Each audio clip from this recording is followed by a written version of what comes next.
آمین والصلاة والسلام على حبیبہ محمد وآلہ وصحبہ اجمعین. اعوذ باللہ من الشیطان الرجیم. بسم اللہ الرحمن الرحیم. والذین آمنوا وعملوا الصالحات وآمنوا بما نزل على محمد وهو الحق من ربهم كفر عنهم سيئاتهم وأصلح بالهم.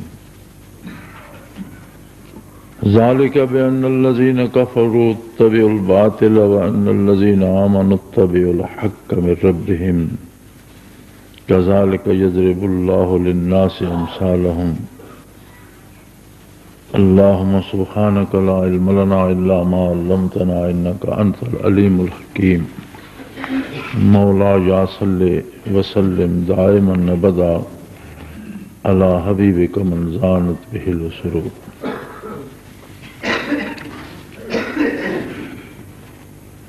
چھبیسویں پارے میں سورہ محمد صلی اللہ علیہ وآلہ آلہ وسلم ارشاد باری ہے والذین آمنوا وعملوا الصالحات وآمنوا بما نزل على محمد صلی اللہ علیہ وسلم وهو الحق من ربهم كفر عنهم سيئاتهم وأصلح بالهم.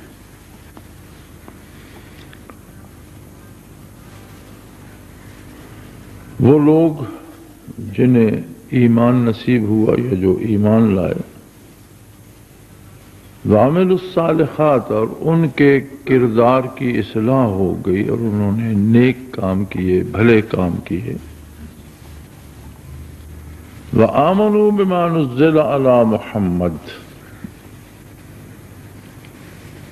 اور اس کتاب کے ماننے کا حق ادا کر دیا جو حضرت محمد صلی اللہ علیہ وآلہ وسلم پر نازل ہوئی.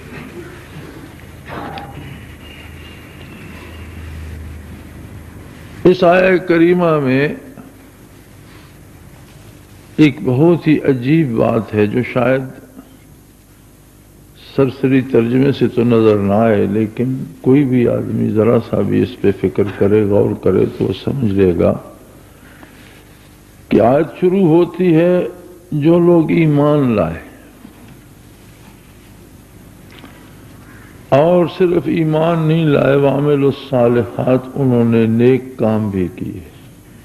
ایمان لانے سے مطلب ہے تمام ضروریات دین پر ایمان لانا، اللہ کو ماننا، اللہ کے نبی کو ماننا، اللہ کی کتاب کو ماننا، فرشتوں کے وجود کو ماننا، جنت دوزخ کو ماننا، آخرت کو ماننا، تمام ضروریات دین پر یقین کرنے کا نام ہے آمن. اور یہ مان کر ہی کسی کو عمل صالح کی توفیق ہوتی ہے، چونکہ عمل میں صلاحیت از خود پیدا نہیں ہوتی. صلاحیت پیدا ہوتی ہے جب اس عمل کا حکم اللہ اور اللہ کا رسول دیتا ہے، یا اس عمل کی تائید جب اللہ کا نبی کرتا ہے تو وہ عمل صالح ہو جاتا ہے. اور جو اللہ کی بارگاہ میں رد ہو جاتا ہے یا اللہ کا نبی جسے رد فرما دیتا ہے وہ غیر صالح ہو جاتا ہے. اب ایک کام ہے کہ ہم رزق کماتے ہیں، اس کے بے شمار ذرائع ہیں، تو اگر محض رزق کمانا مقصود ہو تو وہ جوئے سے بھی کمایا جا سکتا ہے، چوری ڈاکے سے بھی کمایا جا سکتا ہے، رشوت لینے سے بھی کمایا جا سکتا ہے.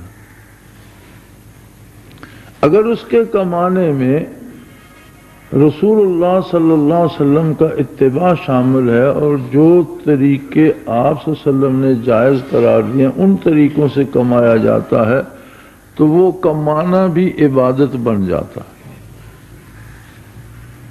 اور افضل ترین عبادت ہے رزق حلال کا کمانا. عبادات میں صرف نماز روزہ نہیں ہے، یہ بھی ایک غلط فہمی ہے. حصول رزق حلال بھی اسی طرح فرض عین ہے جس طرح نماز روزہ حج زکوٰۃ فرض عین ہے، اور کسی فرض پر عمل کرنا ہی تو عبادت ہے۔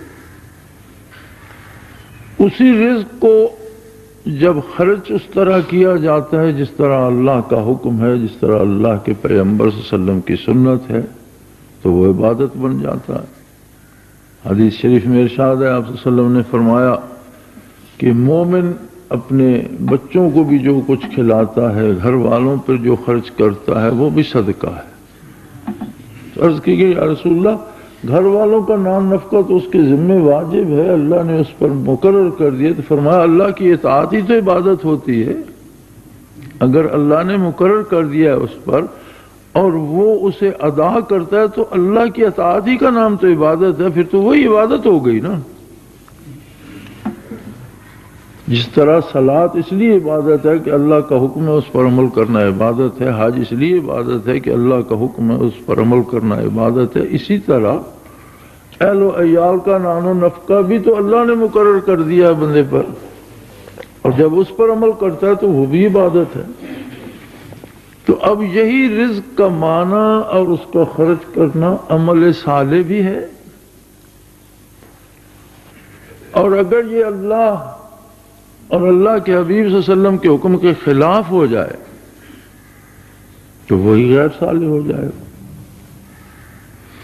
تو یہاں یہ فرمایا کہ جو لوگ ایمان لاتے ہیں اور عمل صالح کرتے ہیں، اب اس کے بعد پھر ارشاد ہوتا ہے وَآمَنُوا بِمَا نُزِّلَ عَلَى مُحَمَّدٍ صلی اللہ علیہ وسلم۔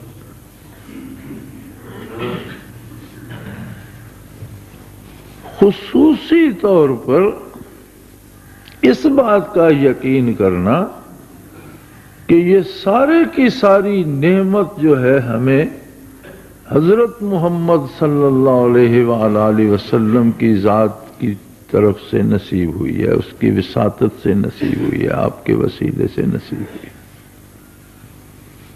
قرآن کریم ساری مخلوق کو آواز دیتا ہے، یا ایھا الناس کہتا ہے، ھدی للناس ہے، ساری مخلوق کی رہنمائی کرتا ہے،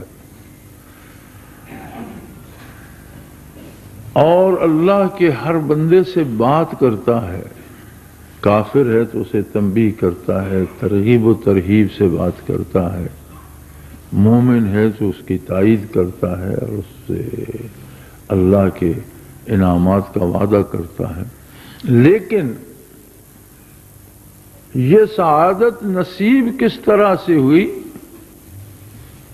فقہا لکھتے ہیں کہ بچہ جب ہوش سنبھالے تو اسے یہ یاد دلاؤ کہ میں حضرت محمد صلی اللہ علیہ وآلہ وسلم کو، جو حضرت عبداللہ کے بیٹے جو مکہ میں پیدا ہوئے، جنہوں نے مدینہ ہجرت فرمائی، میں ان کو اللہ کا نبی مانتا ہوں۔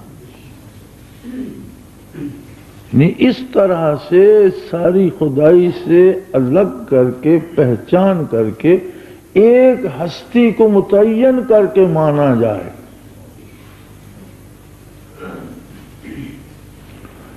نبوت وحی ہے، وحی چیز جو ہوتی ہے موہوب لہو کی ذاتی ملکیت بن جاتی ہے۔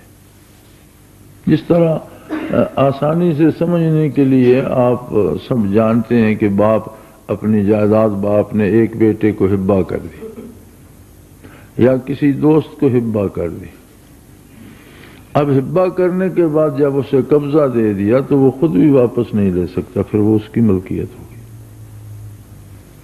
اسی طرح نبوت وحی ہوتی ہے، اللہ کریم عطا کر دیتے ہیں اور نبوت واپس لی نہیں جاتی۔ رب العالمین جسے نبی بناتے ہیں پھر اسے نبوت سے معزول نہیں فرماتے، اس کی ذات کا وصف بن جاتا ہے۔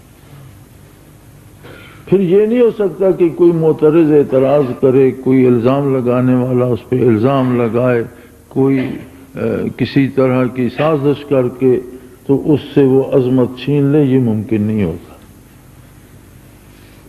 اسی لیے یہاں متعین کر دیا گیا کہ بما نزل علی محمد۔ اب اس بما نزل میں صرف قرآن نہیں ہے، اس میں حدیث بھی موجود ہے، جو کچھ حضرت محمد صلی اللہ علیہ وسلم پر نازل ہوا۔ قرآن تو وہی مطلب ہے، وہ وہی ہے جس کی تلاوت کی جاتی ہے، جو اللہ ہی کا کلام ہے، الفاظ و حروف اور جملے، فکرے، محاورے، سارا کچھ اللہ ہی کا ہے۔ حدیث وہ ہے جو نازل تو اللہ کی طرف سے ہوئی، مفہوم اللہ کا ہے، بات اللہ کی ہے، لیکن الفاظ، جملے، فکرے یہ محمد الرسول اللہ کے ہیں۔ ما ینطق عن الہوی ان هو الا وحی یوحی۔ آپ ارشاد نہیں فرماتے جب تک اللہ کی طرف سے وحی نہیں ہوتی۔ جیسے آج صبح یا کل یہاں بیان ہو رہا تھا کہ نماز کی فرضیت تو قرآن میں موجود ہے، لیکن اس کی رکعت کتنی ہے، اس میں سجدے کتنے ہیں، رکوع کہاں ہے، کس طرح سے شروع کرنی ہے، کس طرح سے ختم کرنی ہے، یہ تفصیل تو کوئی نہیں۔ یہ تو ہم سنت سے لیتے ہیں، اور سنت بھی وہی الہی ہے، نزل علی محمد صلی اللہ علیہ وسلم۔ چونکہ آپ بغیر وہی الہی کے، اللہ کی اجازت کے، اللہ کے حکم کے ارشاد نہیں فرماتے، تو جو تفصیل آپ صلی اللہ علیہ وسلم نے ارشاد فرمائی وہ بھی نزل علی محمد میں شامل ہے صلی اللہ علیہ وسلم۔ پھر نبوت آپ صلی اللہ علیہ وسلم کی ذات کا وصف ذاتی بن گیا،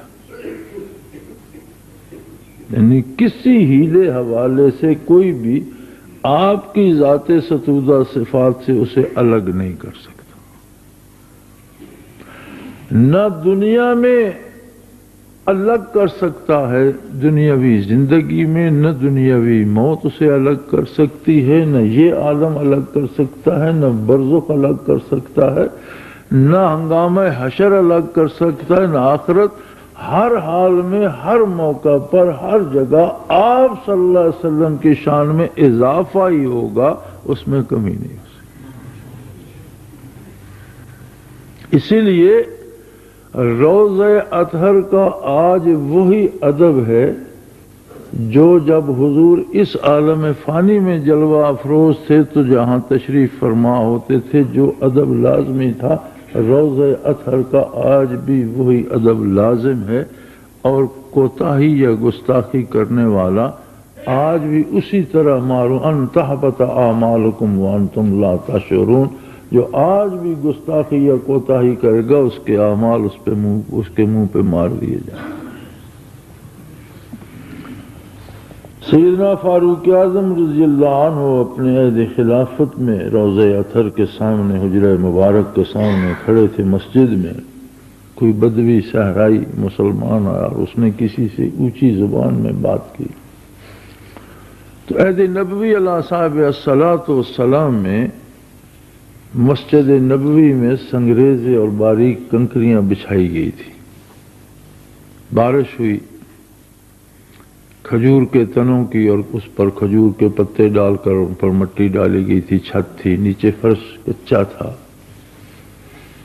تو محراب سے چھت ٹپکی اور حضور صلی اللہ علیہ وسلم نے فجر کی نماز پڑھائی تو آپ کا رخ انور مٹی سے، کیچڑ سے لگ گیا، مٹی لگ گئی رخ انور پر۔ تو صحابہ اکرام نے اجازت چاہی کہ یا رسول اللہ اجازت دیں تو ہم کنکریاں لے آئیں اور نیچے فرش بچھا دیں تاکہ کیچڑ نہ ہوا کرے، تو وہ کنکریاں بچھی ہوئی تھی۔ سیدنا فاروق رضی اللہ عنہ نے ایک کنکری اٹھا کر اس بدوی کو ماری اور اسے اپنی طرف متوجہ کیا۔ وہ قریب آیا تو آہستگی سے فرمایا کہ اگر مجھے یہ ڈر نہ ہوتا کہ میں بھی گستاخی کر بیٹھوں گا تو میں تجھے درے مارتا۔ بارگاہ عالی میں اتنی اونچی آواز سے بات کر رہا، حجرات مبارکہ کے سامنے گلی تھی اور گلی کی دوسری طرف گھر تھا. اس گھر میں اہل خانہ میں سے کسی بندے نے یا خاتون نے دیوار میں میخ گاڑنا چاہی. ان کو اپنی کوئی ضرورت ہوگی، کوئی کام ہوگا، تو وہ ٹھک ٹھک کی آواز آ رہی تھی. حضرت عائشہ صدیقہ رضی اللہ تعالی عنہا نے فوراً پیغام بھیجا اور 2 لفظوں کا جملہ تھا، لا تؤذوا رسول اللہ صلی اللہ علیہ وسلم، کہ یہ آواز پیدا کر کے نبی علیہ الصلوۃ والسلام کو ایذا نہ دو، ٹھک ٹھک ٹھک نہ کرو. حالانکہ وہ گلی کے اس پار ہو، چونکہ حجرے مبارک میں انہیں خود سنائی دے رہی تھی. انہوں نے منع فرمایا کہ حضور علیہ الصلوۃ والسلام کی آرام گاہ ہے اور یہاں شور نہیں کرو. تو نبوت خاصہ ہے ذات محمد الرسول اللہ صلی اللہ علیہ وآلہ وسلم کا.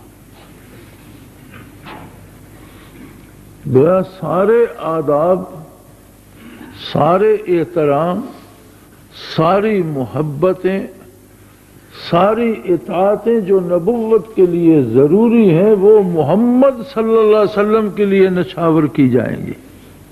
آپ یا کوئی حضرت محمد صلی اللہ علیہ وسلم اور نبوت کو الگ نہیں کر سکتا. جو لحاظ، جو احترام نبوت کا ہے، جو ادب نبوت کا ہے، جو اتباع نبوت کا ہے، جو محبت نبوت سے ہے، جو عشق، جو پیار نبوت سے ہے، جو غلامی نبوت کی مقصود ہے، جو احترام نبوت کا جو عظمت نبوت کی دل میں ہے، یہ ساری کی ساری کس کے لیے ہے؟ محمد صلی اللہ علیہ وسلم کی.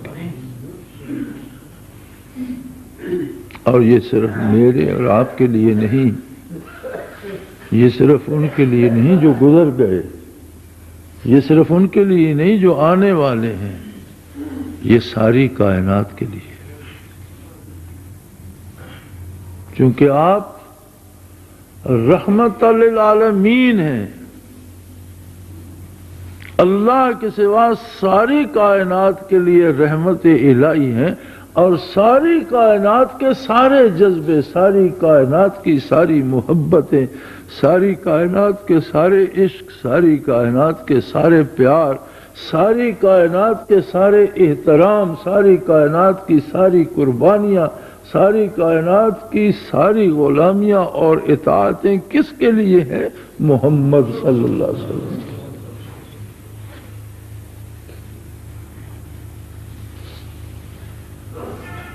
اور یہ نعمت ایمان لانے کے بعد، نیکیاں کرنے کے بعد، عبادتیں کرنے کے بعد، ذکر اذکار مراقبے کرنے کے بعد، منازل حاصل کرنے کے بعد نصیب ہوتی ہے. کیسی عجیب بات ہے. قرآن حکیم کی ترتیب ہی دیکھ لیں، والذین آمنوا وعملوا الصالحات، ایمان لائے، نیک کام کیے، بات تو مکمل ہو گئی. ایمان بھی نصیب ہو گیا، نیکی بھی نصیب ہو گئی، زندگی نیکی میں بسر ہو گئی، عبادات میں بسر. فرمایا نہیں، عبادات کا حاصل اسی دنیا میں یہ ہے کہ انہیں میرے نبی سے پیار ہو جاتا ہے. اگر یہ نہیں ہے تو عبادات نہیں ہے، پھر محض اٹھک بیٹھک ہے، کھیل تماشا ہے، ایمان نہیں ہے. ایک روایت ہے کہ آبا و اجداد سے گلے پڑ گیا، ہم نے مان لیا، نفری میں پیدا ہو کے مسلمانوں کی مسلمان کہلانے لگے. یہ ایک حادثاتی اسلام جو ہے یہ مقصود نہیں ہے. وہ اسلام مقصود ہے جس کا حاصل اللہ کے نبی کا عشق ہو.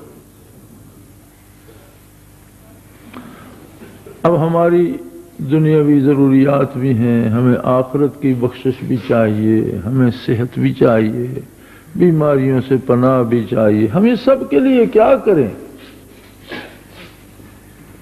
ہمارے پاس ساری فرصت صرف عشق و محبت کے لیے تو نہیں ہے. ہم صرف پیار ہی تو نہیں کر سکتے، ہمارے تو اور بھی بہت سے مسائل ہیں. ہمیں زندہ بھی رہنا ہے.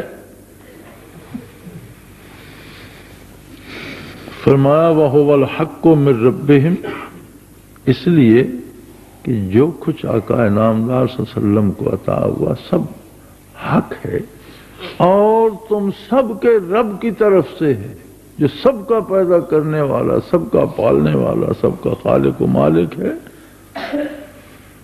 تو جب یہ دولت نصیب ہوتی ہے، جب اس کے نبوی نصیب ہوتا ہے، جب محبت ہو جاتی ہے محمد بن عبداللہ صلی اللہ علیہ وسلم سے، کفر عنہم سیئاتہم، میں ان کی کوتاہیوں سے بھی درگزر کرتا۔ بحیثیت انسان ان سے لغزشیں ہوتی ہیں، چھوٹی موٹی خطائیں ہو جاتی ہیں، بھول چوک ہو جاتی ہے، انسان ہے۔ کفر عنہم سیئاتہم، میں ان کے گناہ معاف کر دیتا ہوں۔ وَأَصْلَحَ بَالَهُمْ، اور دنیا اور آخرت کے سارے کام ان کے سیدھے کر دیتا ہوں۔ وَأَصْلَحَ بَالَهُمْ، یہاں اس قرآن مجید میں اس کا ترجمہ لکھا ہے ان کی حالت سنوار دی جاتی ہے۔ اب حالت تب بھی سنورے گی جب کام سیدھے ہوں گے۔ تو دنیا و آخرت کی ساری پریشانیوں کا حل بھی نکل آتا ہے، رزق کے وسائل بھی نصیب ہو جاتے ہیں، بیماریوں سے صحت بھی نصیب ہو جاتی ہے، مصیبتوں اور پریشانیوں سے نجات بھی نصیب ہو جاتی ہے۔ دنیا تو ایک معمولی سی چیز ہے، اخروی پریشانیاں اور جہنم جیسی بلاؤں سے آزادی نصیب ہو جاتی ہے، لیکن کب؟ جب وہ میرے نبی کے ہو جاتے۔ اور اگر یہ انعام انہیں نصیب نہیں ہوتا اور رواجی طور پر سنا سنایا ایمان بھی لے آئے، عبادت بھی کرتے، فرماتے ہیں مجھے ان کی پرواہ نہیں ہوتی، نہ مجھے ان کی ضرورت۔ اللہ نے کوئی نفری پوری نہیں کرنی، کوئی ووٹ نہیں لینے کہ کوئی دل سے دے رہا ہے یا ویسے ہی دے رہا ہے تو ووٹ تو دے رہا ہے، ایسی کوئی بات نہیں ہے۔ یہاں تو جانثاری اور خلوص سے دل سے جانثاری چاہیے، اور وہ جان جو آقا نامدار صلی اللہ علیہ وسلم پر فدا ہونا چاہیے۔ اس لیے رسول اللہ نہیں فرمایا، نبی اللہ نہیں فرمایا، نام نامی لے کر فرمایا کہ بھئی میرے محمد صلی اللہ علیہ وسلم کا جو غلام ہو جائے، جو ان کی ذات سے متعلق ہو جائے،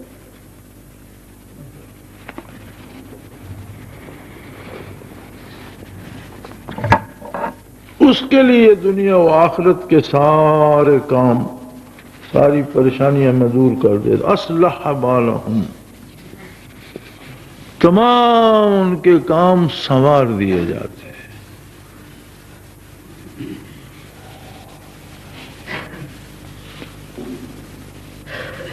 تو تمام محنتوں، تمام مجاہدوں، تمام عبادتوں کا حاصل کیا ہے؟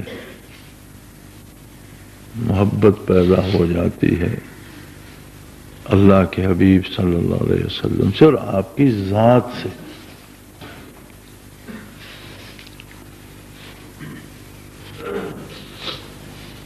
حصول برکات کے لیے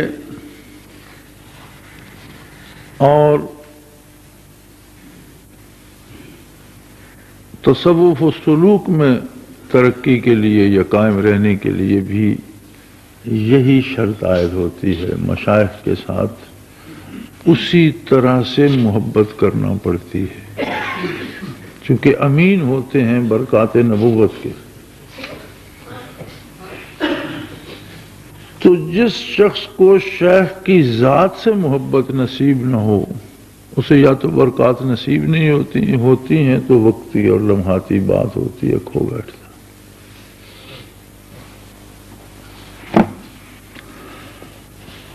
ہمارے شیخ المکرم حضرت رحمۃ اللہ تعالی علیہ،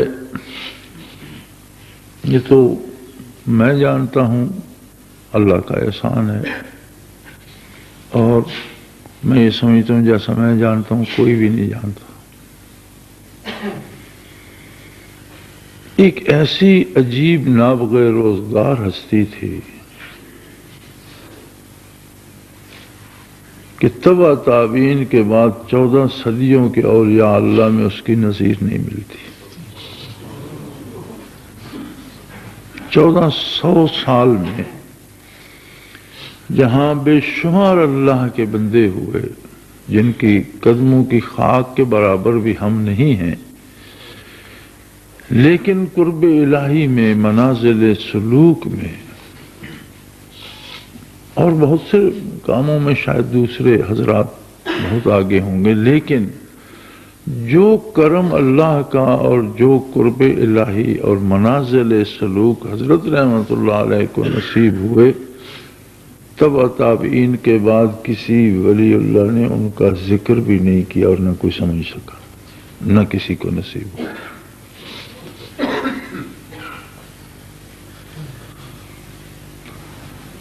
اس عظمت کے باوجود حضور آپ کی زندگی حضرت رحمت اللہ علیہ کی بالکل سادہ، عامیانہ اور ایک عام آدمی جیسی تھی۔ کاشتکار تھے، ذمہ داری تھی، مزارے تھے، لوگوں سے لین دین تھا، کاروبار کر لیتے تھے، طبیب بھی تھے، مولوی بھی تھے، مناظرے بھی ہوتے تھے، جلسے بھی ہوتے تھے، تقریریں بھی ہوتی، اس طرح ایک عام آدمی کی زندگی، وہی عام سا سادہ سا لباس، وہی عام سی خوراک، وہی عام سا اٹھنا بیٹھنا۔ اس عمومی زندگی میں جہاں بہت سے دوست تھے وہاں دشمن بہت زیادہ تھے۔ کچھ فرقے آپ کے خلاف تھے، کچھ برادری میں آپ کی ذاتی رنجشیں بھی تھیں۔ ایک عام زندگی جب آدمی جیتا ہے تو اسی طرح لوگوں سے معاملات ہوتے ہیں اور لوگ اپنا اپنا نظریہ رکھتے ہوتے ہیں۔ کچھ دعا دینے والے بھی تھے، کچھ گالیاں دینے والے بھی تھے، کچھ اعتراض کرنے والے بھی ہوتے تھے۔ تو بے شمار اعتراضات ہوا کرتے تھے حضرت رحمت اللہ علیہ کی ذات پر بھی۔ کبھی کسی آپ نے کوئی کسی مسئلے کا فتویٰ دے دیا تو اس پہ اعتراض کھڑے ہو گئے، کبھی کسی لین دین پہ جھگڑا کسی نے کر لیا، اس پہ اعتراض کھڑے ہو گئے۔ اللہ کریم کا یہ احسان ہے کہ 25 برس ربع صدی اللہ نے مجھے رفاقت سے نوازا۔ ربع صدی میں کسی کا کوئی اعتراض میرے نزدیک کبھی کوئی اہمیت حاصل نہیں کر سکتا۔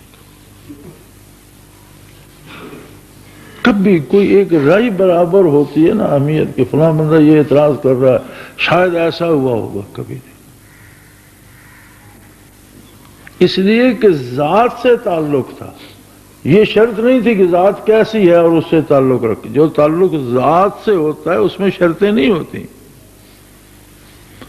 اور جس میں شرطیں ہوتی ہیں وہ تعلق ذات سے نہیں، وہ صفات سے ہوتا ہے۔ کہ فلاں کا رنگ گورا ہے اس لیے میں اس کے ساتھ پیار کرتا ہوں، اب رنگ گورا نہیں رہے گا تو پیار ختم ہو جائے گا۔ ذات سے نہیں، ایک صفت ہے نا۔ فلاں کے پاس پیسے ہیں، میری اس کے ساتھ بڑی دوستی ہے، اور جب پیسے نہیں رہیں گے تو پھر دوستی بھی نہیں رہے گی۔ وہ تو پیسوں کے ایک صفت سے تھی نا۔ فلاں بڑا طاقتور ہے اور میں اس سے دوستی ہے میری، تو جب طاقت نہیں رہے گی تو دوستی بھی نہیں رہے گی۔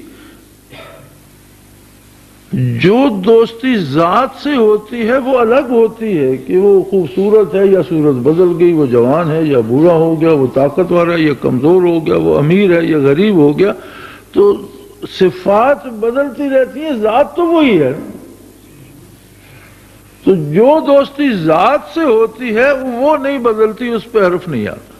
الحمدللہ مجھے اپنے شیخ کی ذات سے رشتہ نصیب، تو مجھ پہ کبھی کوئی اثر نہیں ہوا، کبھی کسی بات کا رائے برابر بھی فرق نہیں پڑا کہ کوئی کیا کہہ رہا، نہ تب نہ اب۔ معترضین خاموش نہیں ہو گئے، ابھی تک اعتراض کیے جا رہے ہیں، اور جن لوگوں کو حضرت رحمت اللہ کے زمانے میں منہ کھولنے کی جرت نہیں تھی، آج وہ حضرت کی تصانیف پہ اعتراض لکھ رہے ہیں۔ لیکن کوئی پرے کا میری ذات پہ ان کا اثر نہیں ہوتا، اس لیے کہ رشتہ ذات سے ہے۔ نبی کے ساتھ صلی اللہ علیہ وسلم بھی ذات علی کے ساتھ ایمان جو ہے وہ چاہیے، وہ مقصود ہے۔ معترض اعتراض کرے، مغرب کے مفکر اعتراض کریں، مکے کے کافر اعتراض کریں، مدینے کے منافق اعتراض کریں، آج کے بے دین اور بے راہ فرقے اعتراض کریں، آج کے قادیانی یا آج کا کوئی فرقہ ہے، کوئی جو کہتا ہے کہتا رہے، لیکن جس کا تعلق ہے اس کا تعلق محمد عربی صلی اللہ علیہ وسلم سے ان سب باتوں سے بالا تر ہو جائے، یہ مقصود ہے۔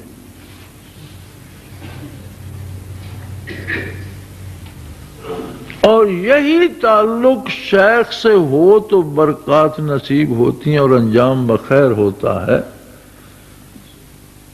ورنہ ساری کمائیاں لٹنے میں کوئی دیر نہیں لگتی، بنانے میں وقت لگتا ہے، گرانے میں وقت نہیں لگتا، تعمیر میں محنت لگتی ہے، تخریب میں نہیں۔ تو جب تک رشتہ، اس آیہ کریمہ نے یہ بتایا کہ جب تک رشتہ ایمان ذات علی سے نہ ہوگا بات نہیں بنے گی، اور ذات علی تک رسائی غلامی اور اتباع اور اطاعت اور عبادت سے ہوگی، اور ساری عبادتوں کا حاصل یہ ہے